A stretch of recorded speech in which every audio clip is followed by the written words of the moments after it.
Welcome back, ladies and gentlemen, to 2 miles per gallon. I'm Gage, and in today's episode we are going to be putting on the pegboard on the wall, getting all that set up. We got to get the chest freezer in, we need to get the fridge in here, and possibly cabinets and even couch. But all of that is on the way. We got the rest of the stuff to get it done and get it figured out. So let's get into it. Okay, first things first, we have the pegboard here. It is not the kind that I wanted, but we are rocking with it. This is all they had in stock, and I wanted to get this done sooner rather than later. We also have the fridge. We went and picked this up from stores that we've been kind of saving for something, and we're just going to use it in the shed itself. So my plan with the pegboard at the moment is to get it cut down to size. We're actually going to paint it black so it kind of matches the aesthetic and theme that we have going on inside of the shop. And then we're going to mount this to the wall, but we also need to figure out how we're going to space it off of the wall. So let's get this set up. Let's get this out of the truck over here into the yard so we can go ahead and paint it, and then we'll rip it down and cut it to size and start measuring everything. Okay, so we got the pegboard pulled out of the truck and on to the sawhorses. We're gonna get those ripped down to size, but first things first, we need to move some of this clutter that we kind of have just piled up all over the place. And then we also need to measure how big we're wanting this to go. I might keep the 4 feet height that it is, but it's 8 feet long, and I think that might be too much. I think what I'm gonna do is just stop at this middle beam here. So we'll need to measure that, figure out how big that is, and then go from there. So let's get cracking onto that and try to kind of speed through this. That way we can get it done and ready for everything else that needs to get in here so we can kind of line everything up.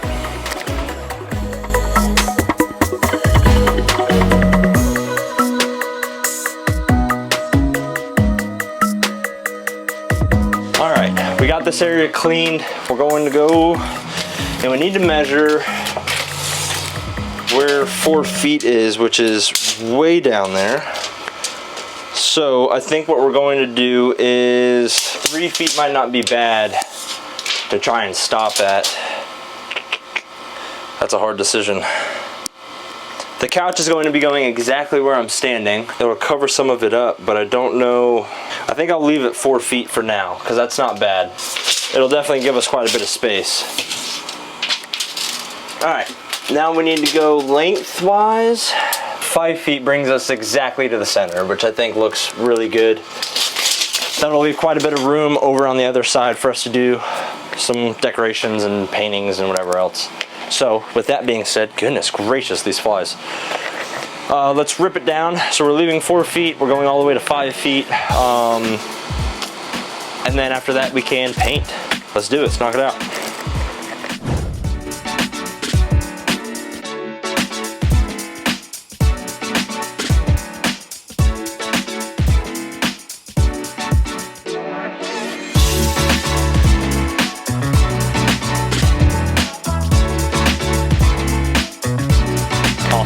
So now that we got it ripped down, we'll come over here, we'll mark and check out where we're sitting. And if you look, that is right on the line of 5 feet, which is freaking perfect.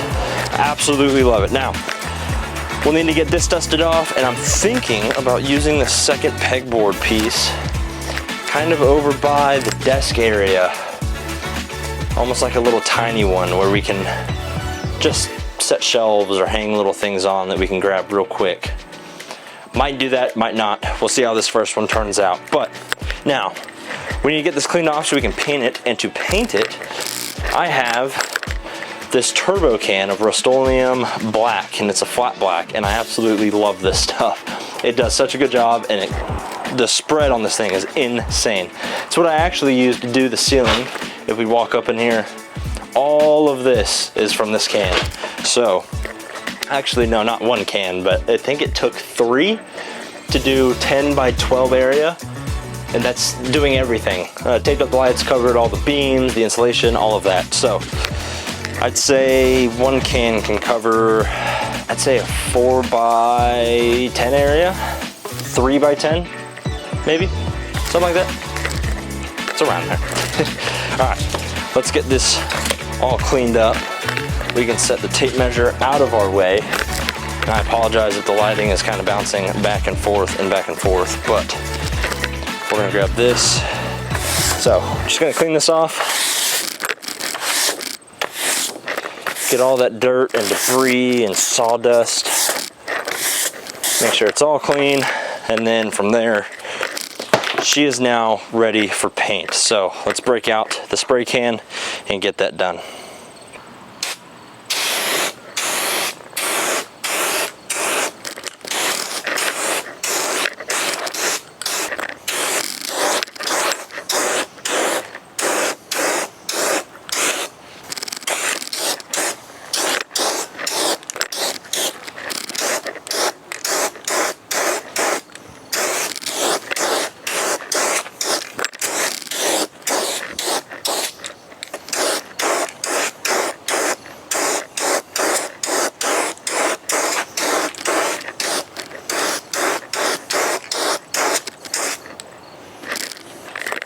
All right, we got it sprayed down.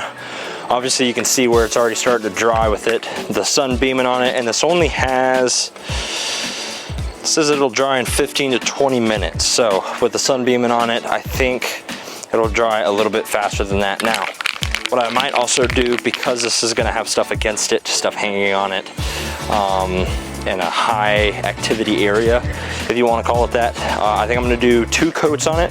This flat black looks really good. It's really clean, but 2 coats just to be sure. So once this completely dries, we will throw a second coat on it. That way we don't layer it up too bad. While we're waiting for this to dry, what we're gonna do is we're going to throw on some of these it's like spacers almost. There needs to be a space in between the pegboard and the wall. That way the hook can actually get in there and set. Otherwise you'd just be hitting the wall the whole time. So with that being said, let's jump to that and try and get those screwed up. All right, I have some of these extra like little trim boards that we used on the outside that are maybe 1/2 inch thick, 3/4 of an inch. That'll be plenty of space in between the pegboard and the wall. I already have them ripped down to about 5 feet. And we're gonna set one up here. That'll not only give the pegboard something to screw into, but as well as that gap. And then down here at around 4 feet, I'll nail one in as well. Now we'll have to level this one out, make sure that it's good to go. But this one, I know that this board up here is level whenever I built it. So let's start with that guy and nail it in. Now we'll also need to find the studs and where those guys lie. So let's do that. Okay, I'm not one to shit on a lot of products, but Ryobi, you make a stud finder, I'm not gonna lie. Just being honest with you. Now, we got the studs marked. We got one right in the center of this giant slab of filler. We also got one that runs right on the left side of this outlet, and then we also got one in the corner there. So 3 should be enough to hang this thing and get it strong enough to hold itself up, and a few tools. Let's get on the ground, and we're gonna put on this first screw. That way I don't need to fight it when we get up there.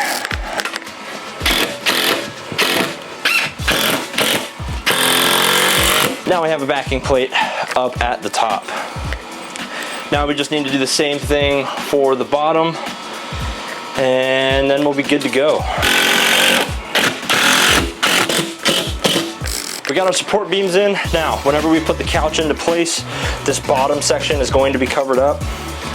I'm not a big fan of that, but it'll also make it look pretty seamless once it's up. I don't know how worried I am yet about this stuff showing, but we'll get there when we get there. Let's go check on how the paint's doing and see if we can apply that second coat. All right, we're running outside here, and as you can see, that is really nice, but it still scars up quite a bit. I don't know if you can see that or not,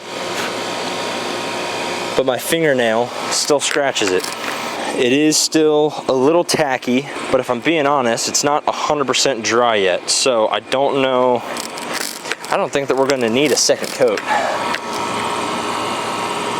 It's still super clean. I might try and tackle it just like this. There are a couple mishap areas just like this, but like I've said before, it's pegboard. if we do need to, we can always unscrew it and take it down. So now for the next hardest part is getting that thing in here and propped up so I can actually screw it in. Let's do it. Okay, as you can see, it's up. I don't know what happened, but after finally realizing that the camera wasn't recording, some of the previous footage recordings got corrupted and we don't have them anymore. But Riley came out to help and we got this thing hung. We got the slats underneath up. All we did for those is cut 5 feet. We found the studs that were behind the wall, screwed those in, and now we have a nice gap in between the wall, and then as well as something for the pegboard to screw onto. So now moving on, we have an entire box of little attachments for the pegboard, such as stuff like these little guys. And now, boom, we have plenty of room to go through and start adding whatever we want, wherever we want, if I can actually get them in. And it'll look pretty juicy. I am super excited for it. Now, one of the big things that I really wanted this pegboard for is if we go in about a foot. Okay, we grab the second one, and on the same level, we'll throw him up there. Now what we can do is if we grab our level, I now have a spot to hang and put the level. That is freaking awesome. I am super stoked about that. Okay, so this is exactly 4 feet. What I can do next, I have these little hook guys that'll slide in just like that, and then these kind of keep it from shifting around. There we go. So we'll put that guy in and that guy in, and then right under this one, just like we did on the other side. Now if we take this off, this guy should hang beautifully. Oh, that is freaking awesome. Ooh, I'm so excited. Okay.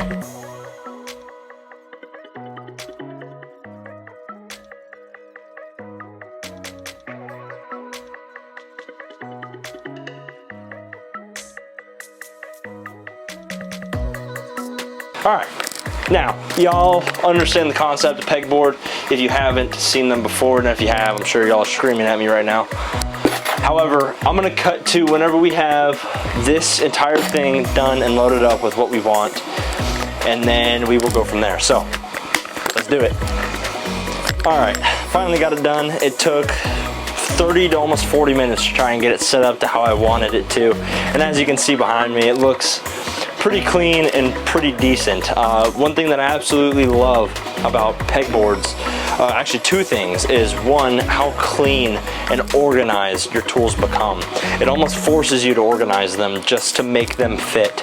The second thing is that they're extremely changeable. If you get new tools, you want to replace some, you get some bigger ones, you don't like what's up there anymore, you get a new spot for them, you can absolutely change them around, no harm, no foul.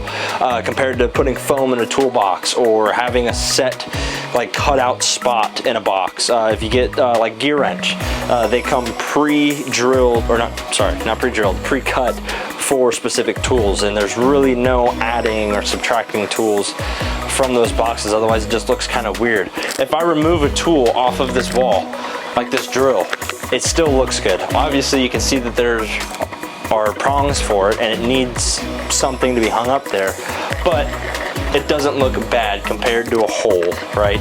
On top of that, they are just, again, clean.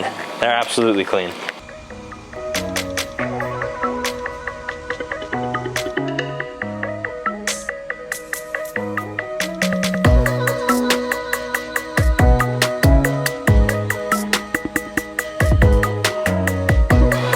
That, I hope that you guys have enjoyed this real quick video, just kind of helping tie in this shed even more. With that being said, peace out, take care, deuces.